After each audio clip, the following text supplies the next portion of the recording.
Paper 124. The Later Childhood of Jesus.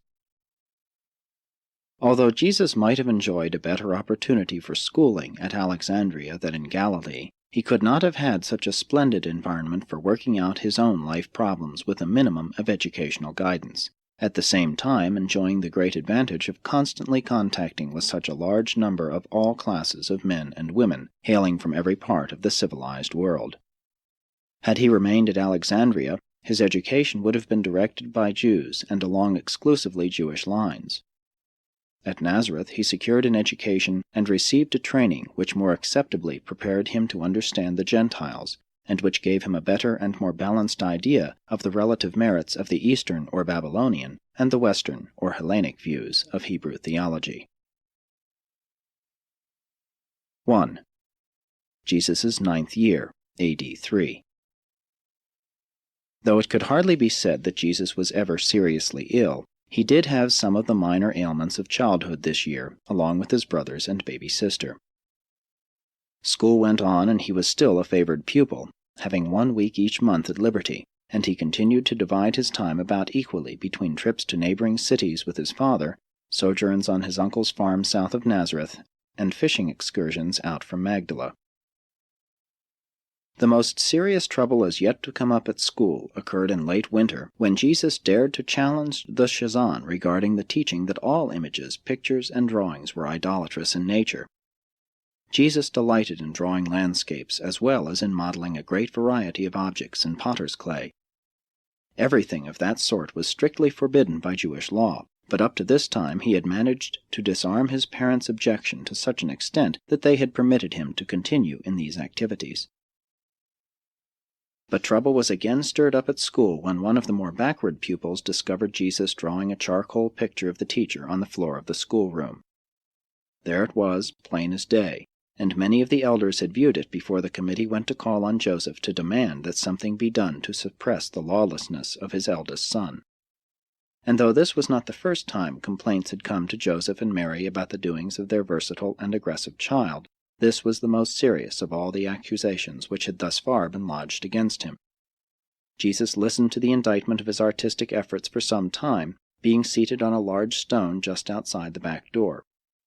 He resented their blaming his father for his alleged misdeeds, so in he marched, fearlessly confronting his accusers. The elders were thrown into confusion. Some were inclined to view the episode humorously, while 1 or 2 seemed to think the boy was sacrilegious, if not blasphemous. Joseph was nonplussed, Mary indignant, but Jesus insisted on being heard. He had his say, courageously defended his viewpoint, and with consummate self-control announced that he would abide by the decision of his father in this as in all other matters controversial, and the committee of elders departed in silence. Mary endeavored to influence Joseph to permit Jesus to model in clay at home, provided he promised not to carry on any of these questionable activities at school, but Joseph felt impelled to rule that the rabbinical interpretation of the second commandment should prevail. And so Jesus no more drew or modeled the likeness of anything from that day as long as he lived in his father's house. But he was unconvinced of the wrong of what he had done, and to give up such a favorite pastime constituted one of the great trials of his young life. In the latter part of June, Jesus, in company with his father, first climbed to the summit of Mount Tabor. It was a clear day, and the view was superb. It seemed to this 9-year-old lad that he had really gazed upon the entire world excepting India, Africa, and Rome. Jesus' second sister, Martha, was born Thursday night, September 13. 3 weeks after the coming of Martha, Joseph, who was home for a while, started the building of an addition to their house, a combined workshop and bedroom. A small workbench was built for Jesus, and for the first time he possessed tools of his own. At odd times for many years he worked at this bench and became highly expert in the making of yokes. This winter and the next were the coldest in Nazareth for many decades. Jesus had seen snow on the mountains, and several times it had fallen in Nazareth, remaining on the ground only a short time, but not until this winter had he seen ice. The fact that water could be had as a solid, a liquid, and a vapor, he had long pondered over the escaping steam from the boiling pots, caused the lad to think a great deal about the physical world and its constitution. Yet the personality embodied in this growing youth was all the while the actual creator and organizer of all these things throughout a far-flung universe.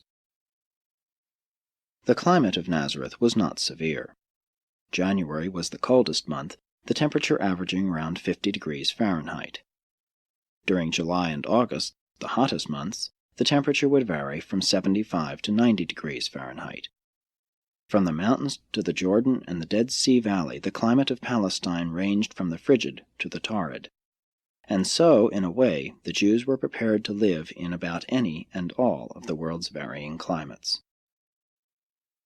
Even during the warmest summer months, a cool sea breeze usually blew from the west from 10 a.m. until about 10 p.m. But every now and then, terrific hot winds from the eastern desert would blow across all Palestine. These hot blasts usually came in February and March, near the end of the rainy season. In those days, the rain fell in refreshing showers from November to April, but it did not rain steadily. There were only 2 seasons in Palestine, summer and winter, the dry and rainy seasons. In January, the flowers began to bloom, and by the end of April, the whole land was one vast flower garden. In May of this year, on his uncle's farm, Jesus for the first time helped with the harvest of the grain. Before he was 13, he had managed to find out something about practically everything that men and women worked at around Nazareth, except metalworking, and he spent several months in a smith's shop when older, after the death of his father. When work and caravan travel were slack, Jesus made many trips with his father on pleasure or business to nearby Cana, Endor, and Nain. Even as a lad, he frequently visited Sepphoris, only a little over 3 miles from Nazareth to the northwest, and from 4 B.C. to about A.D. 25 the capital of Galilee and one of the residences of Herod Antipas. Jesus continued to grow physically, intellectually, socially, and spiritually. His trips away from home did much to give him a better and more generous understanding of his own family, and by this time even his parents were beginning to learn from him as well as to teach him. Jesus was an original thinker and a skillful teacher, even in his youth.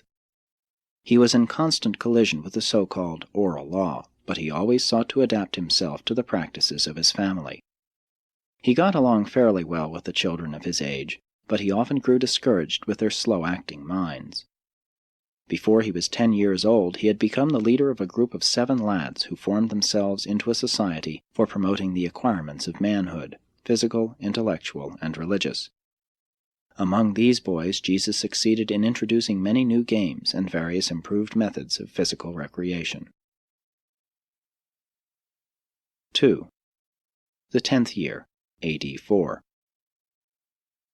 It was the 5th of July, the first Sabbath of the month, when Jesus, while strolling through the countryside with his father, first gave expression to feelings and ideas which indicated that he was becoming self-conscious of the unusual nature of his life mission. Joseph listened attentively to the momentous words of his son, but made few comments. He volunteered no information.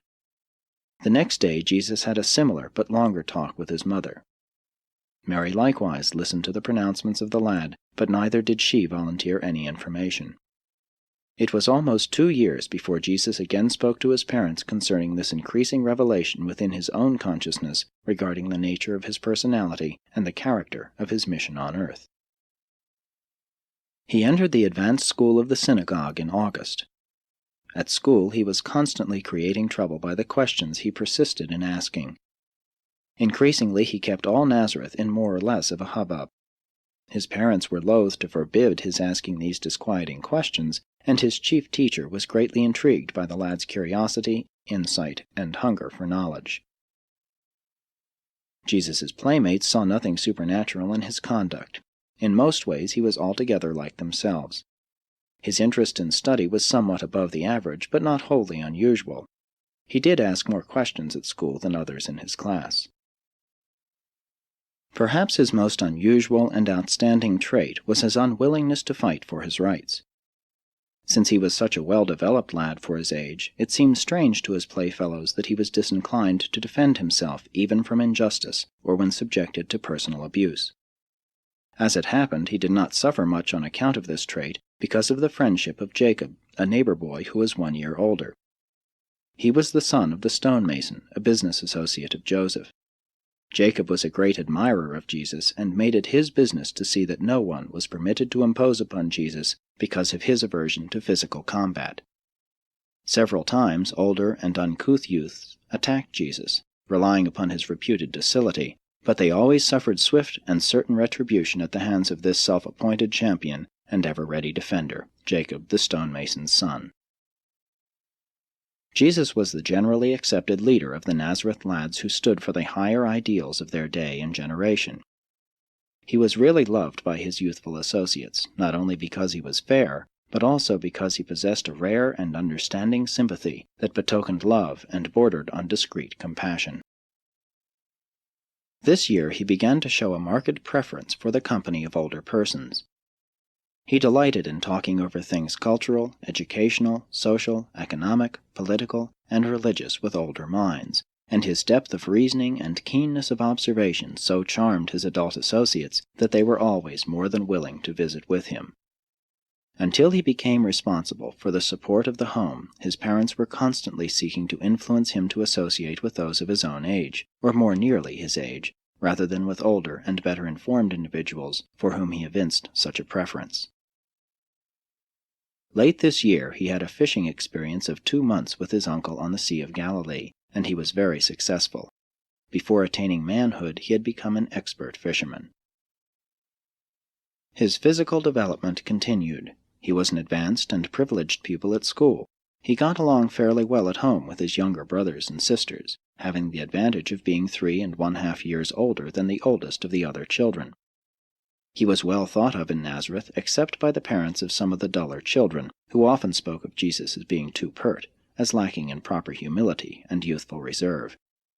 He manifested a growing tendency to direct the play activities of his youthful associates into more serious and thoughtful channels. He was a born teacher and simply could not refrain from so functioning, even when supposedly engaged in play. Joseph early began to instruct Jesus in the diverse means of gaining a livelihood, explaining the advantages of agriculture over industry and trade. Galilee was a more beautiful and prosperous district than Judea, and it cost only about 1/4 as much to live there as in Jerusalem and Judea. It was a province of agricultural villages and thriving industrial cities, containing more than 200 towns of over 5,000 population and 30 of over 15,000. When on his first trip with his father to observe the fishing industry on the Lake of Galilee, Jesus had just about made up his mind to become a fisherman, but close association with his father's vocation later on influenced him to become a carpenter, while still later, a combination of influences led him to the final choice of becoming a religious teacher of a new order. 3. The 11th year, AD 5. Throughout this year the lad continued to make trips away from home with his father, but he also frequently visited his uncle's farm and occasionally went over to Magdala to engage in fishing with the uncle who made his headquarters near that city. Joseph and Mary were often tempted to show some special favoritism for Jesus, or otherwise to betray their knowledge that he was a child of promise, a son of destiny. But both of his parents were extraordinarily wise and sagacious in all these matters. The few times they did in any manner exhibit any preference for him, even in the slightest degree, the lad was quick to refuse all such special consideration. Jesus spent considerable time at the caravan supply shop, and by conversing with the travelers from all parts of the world, he acquired a store of information about international affairs that was amazing considering his age. This was the last year in which he enjoyed much free play and youthful joyousness. From this time on, difficulties and responsibilities rapidly multiplied in the life of this youth. On Wednesday evening, June 24, AD 5, Jude was born. Complications attended the birth of this, the 7th child. Mary was so very ill for several weeks that Joseph remained at home. Jesus was very much occupied with errands for his father and with many duties occasioned by his mother's serious illness. Never again did this youth find it possible to return to the childlike attitude of his earlier years. From the time of his mother's illness, just before he was 11 years old, He was compelled to assume the responsibilities of the firstborn son, and to do all this 1 or 2 full years before these burdens should normally have fallen on his shoulders. The Shazan spent 1 evening each week with Jesus, helping him to master the Hebrew Scriptures. He was greatly interested in the progress of his promising pupil, therefore was he willing to assist him in many ways. This Jewish pedagogue exerted a great influence upon this growing mind, but he was never able to comprehend why Jesus was so indifferent to all his suggestions regarding the prospects of going to Jerusalem to continue his education under the learned rabbis.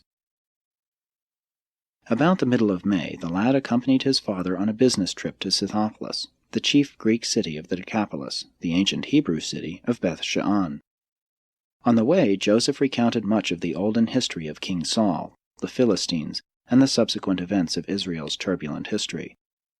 Jesus was tremendously impressed with the clean appearance and well-ordered arrangement of this so-called heathen city. He marveled at the open-air theater and admired the beautiful marble temple dedicated to the worship of the heathen gods. Joseph was much perturbed by the lad's enthusiasm, and sought to counteract these favorable impressions by extolling the beauty and grandeur of the Jewish temple at Jerusalem. Jesus had often gazed curiously upon this magnificent Greek city from the hill of Nazareth, and had many times inquired about its extensive public works and ornate buildings, but his father had always sought to avoid answering these questions. Now they were face to face with the beauties of this Gentile city, and Joseph could not gracefully ignore Jesus' inquiries.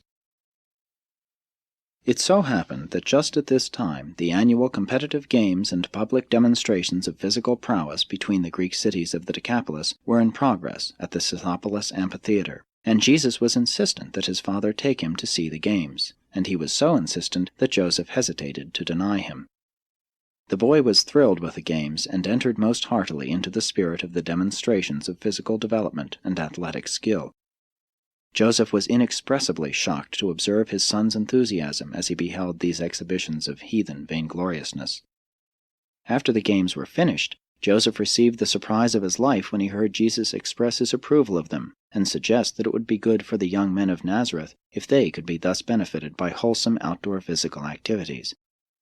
Joseph talked earnestly and long with Jesus concerning the evil nature of such practices, but he well knew that the lad was unconvinced. The only time Jesus ever saw his father angry with him was that night in their room at the inn, when in the course of their discussions the boy so far forgot the trends of Jewish thought as to suggest that they go back home and work for the building of an amphitheater at Nazareth. When Joseph heard his firstborn son express such un-Jewish sentiments, he forgot his usual calm demeanor, and seizing Jesus by the shoulder, angrily exclaimed, "My son, never again let me hear you give utterance to such an evil thought as long as you live." Jesus was startled by his father's display of emotion. He had never before been made to feel the personal sting of his father's indignation, and was astonished and shocked beyond expression.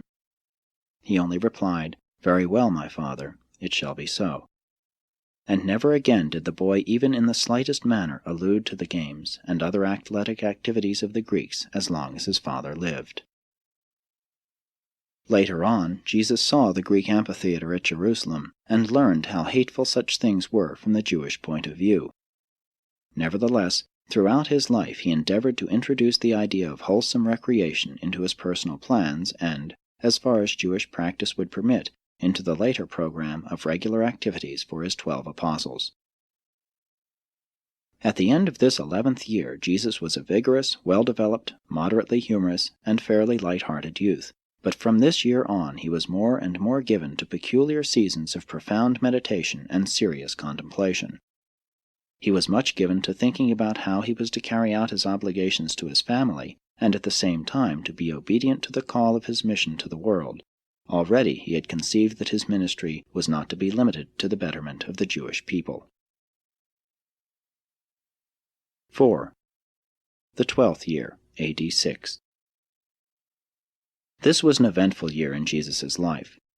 He continued to make progress at school, and was indefatigable in his study of nature, while increasingly he prosecuted his study of the methods whereby men make a living. He began doing regular work in the home carpenter shop, and was permitted to manage his own earnings, a very unusual arrangement to obtain in a Jewish family. This year he also learned the wisdom of keeping such matters a secret in the family. He was becoming conscious of the way in which he had caused trouble in the village, and henceforth he became increasingly discreet in concealing everything which might cause him to be regarded as different from his fellows. Throughout this year he experienced many seasons of uncertainty, if not actual doubt, regarding the nature of his mission. His naturally developing human mind did not yet fully grasp the reality of his dual nature.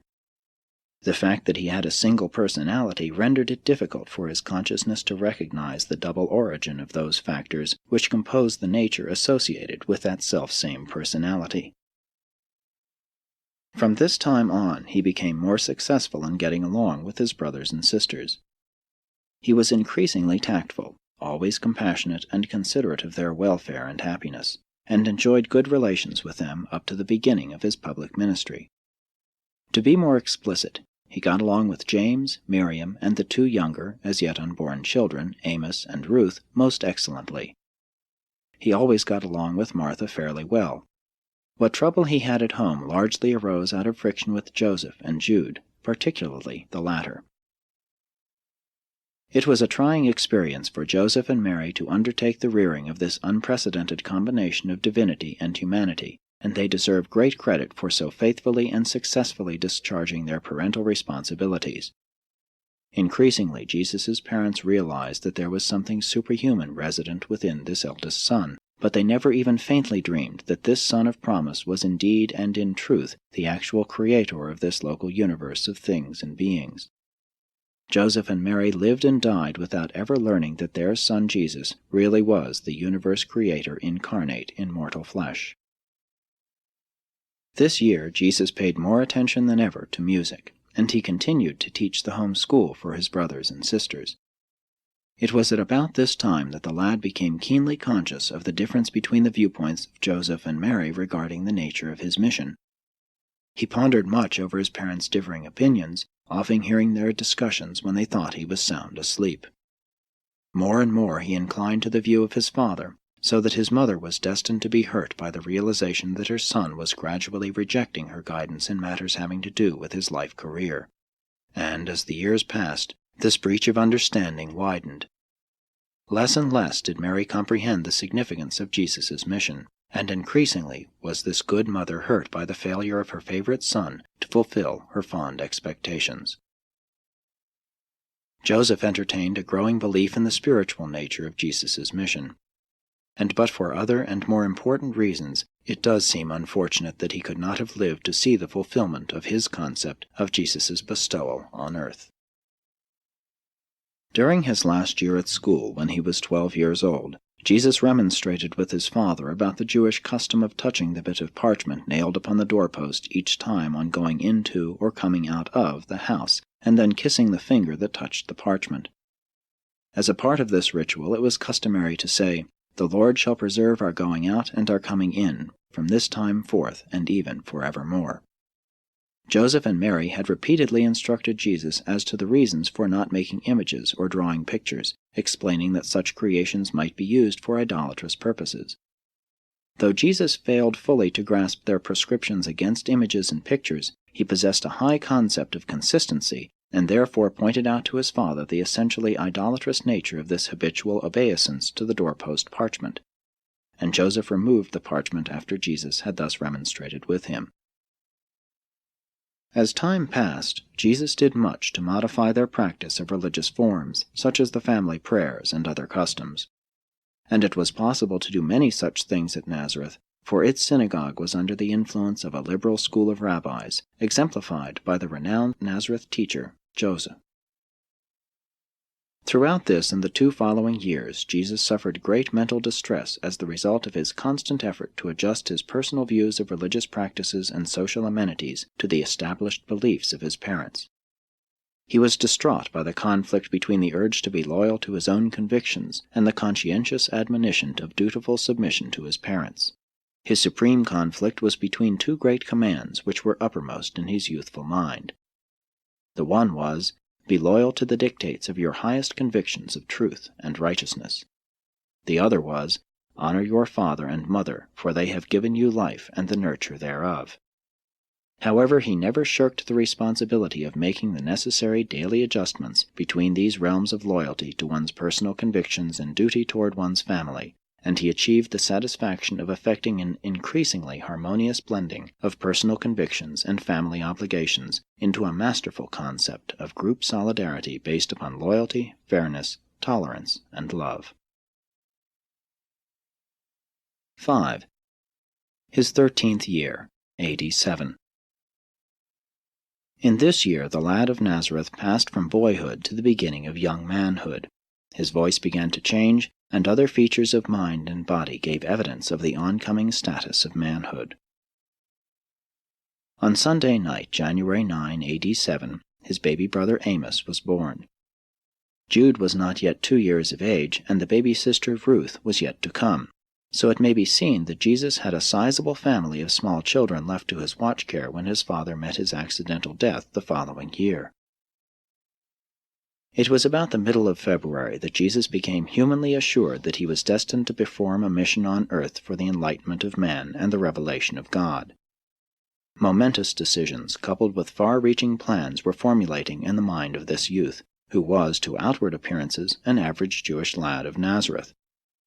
The intelligent life of all Nebadon looked on with fascination and amazement as all this began to unfold in the thinking and acting of the now adolescent carpenter's son. On the first day of the week, March 20, AD 7, Jesus graduated from the course of training in the local school connected with the Nazareth synagogue. This was a great day in the life of any ambitious Jewish family, the day when the firstborn son was pronounced a son of the commandment, and the ransomed firstborn of the Lord God of Israel, a child of the Most High, and a servant of the Lord of all the earth. Friday of the week before, Joseph had come over from Sepphoris, where he was in charge of the work on a new public building, to be present on this glad occasion. Jesus' teacher confidently believed that this alert and diligent pupil was destined to some outstanding career, some distinguished mission. The elders, notwithstanding all their trouble with Jesus' nonconformist tendencies, were very proud of the lad, and had already begun laying plans which would enable him to go to Jerusalem to continue his education in the renowned Hebrew academies. As Jesus heard these plans discussed from time to time, he became increasingly sure that he would never go to Jerusalem to study with the rabbis.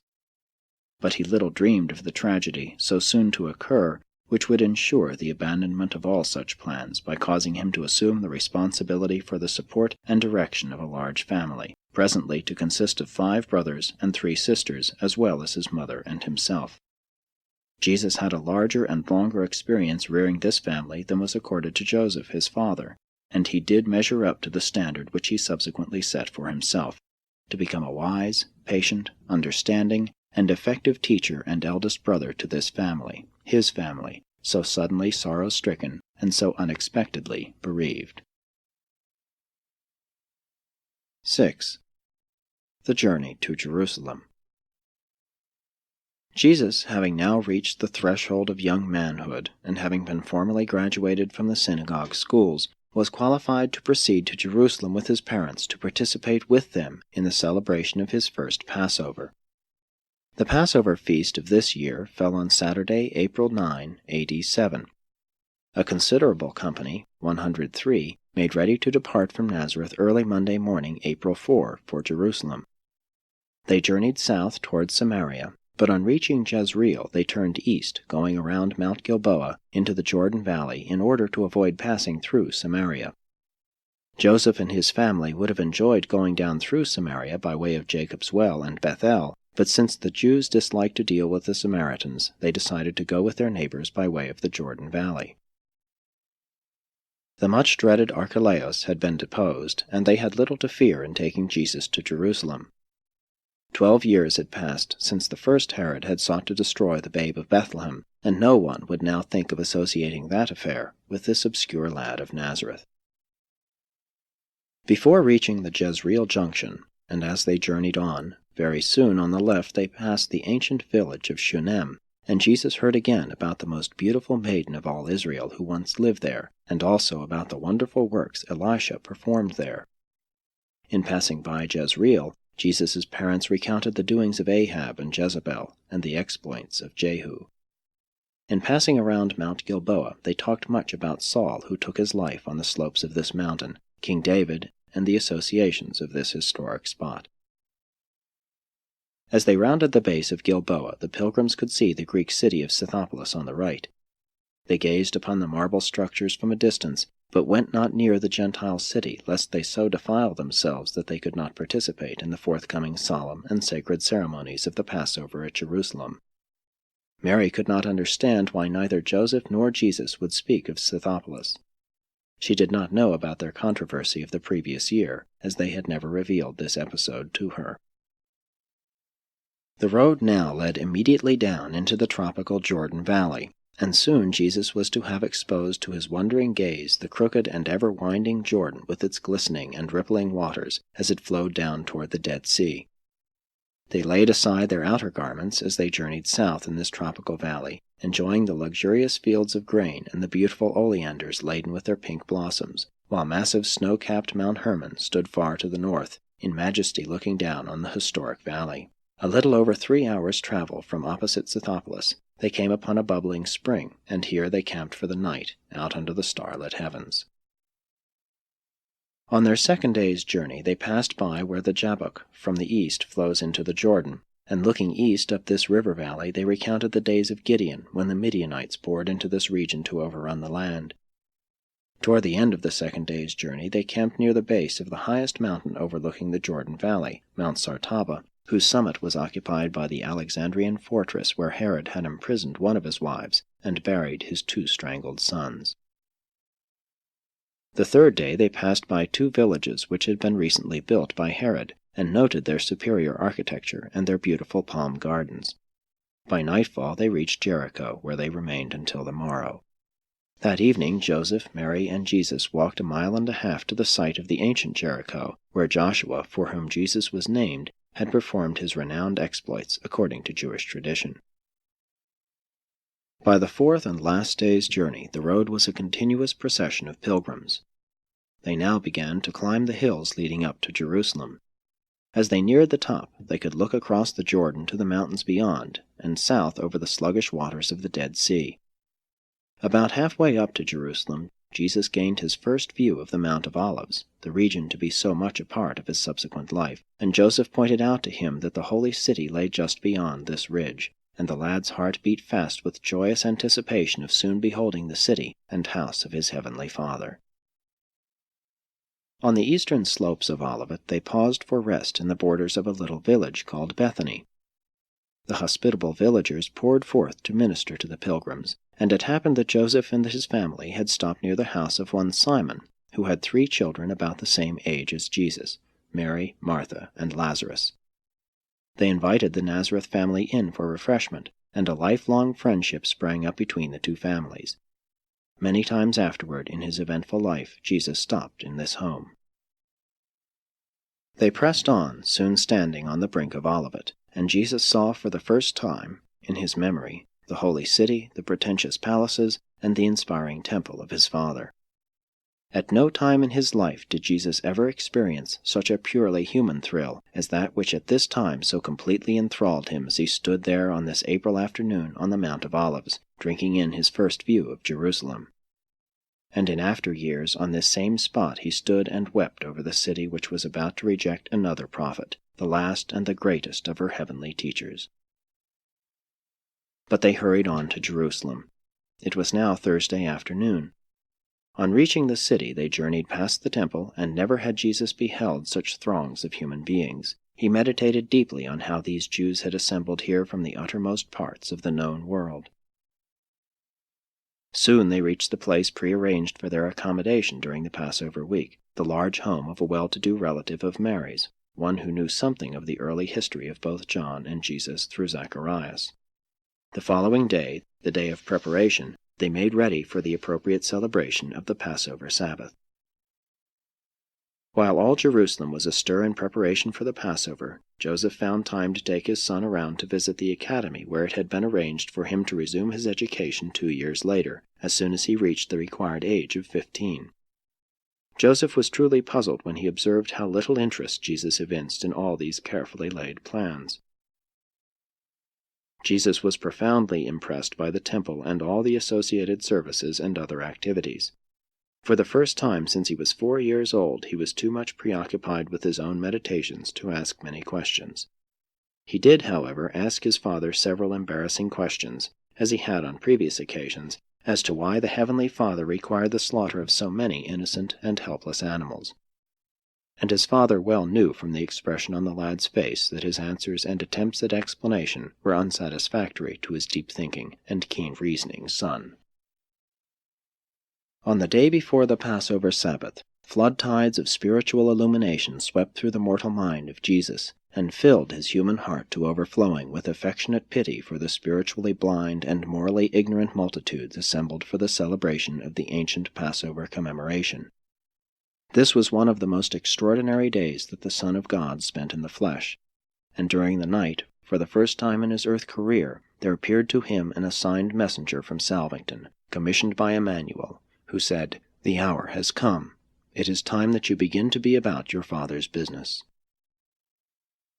And so, even ere the heavy responsibilities of the Nazareth family descended upon his youthful shoulders, there now arrived a celestial messenger to remind this lad, not quite 13 years of age, that the hour had come to begin the resumption of the responsibilities of a universe.